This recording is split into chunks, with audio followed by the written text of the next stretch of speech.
नमस्कार. आज दिनांक 3 एप्रिल. श्रीराम जय राम जय जय राम. संतांना कसे ओळखावे.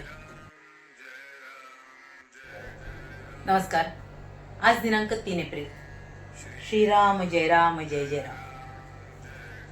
संतांना कसे ओळखावे.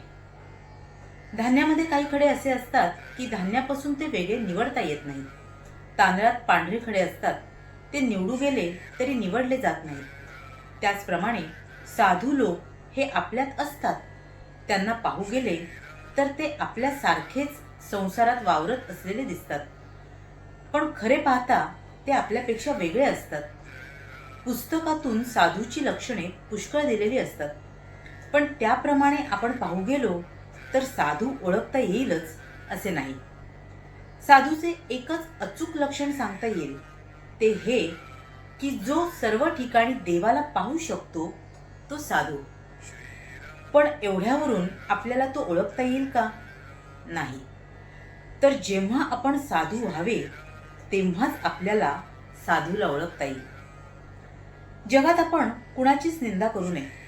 आपण जेव्हा दुसऱ्याचे दोष पाहतो, म्हणजेच ते जेव्हा त्याच्याजवळ आहेत असे दिसतात, त्यावेळेस तेच दोष आपल्याजवळ सूक्ष्म रूपाने असतात असे समजावे आणि आपण लगेच देवाला शरण जाऊन हे माझे दुर्गुण काढून टाक म्हणून त्याची करुणा भाकावी.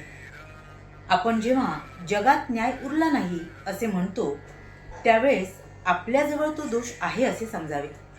म्हणून आपण कुणाचे दोष पाहू नयेत. आपण आपल्या स्वतःला आधी सुधारावे.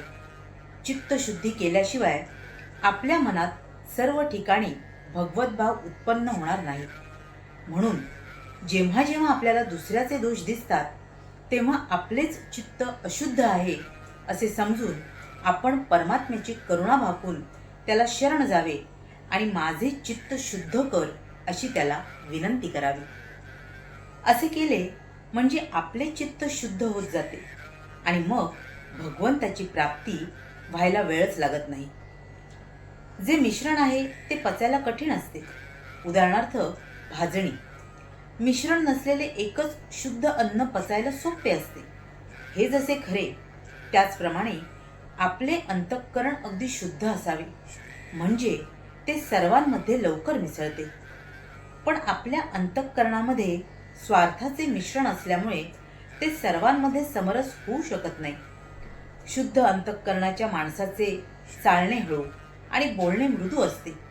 तो सर्वांनाच प्रिय होतो.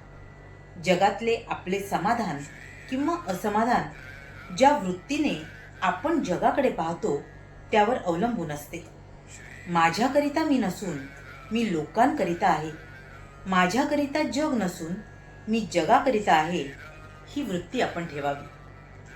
सर्व चराचर भगवत रूप जो पाहतो तोच साधू.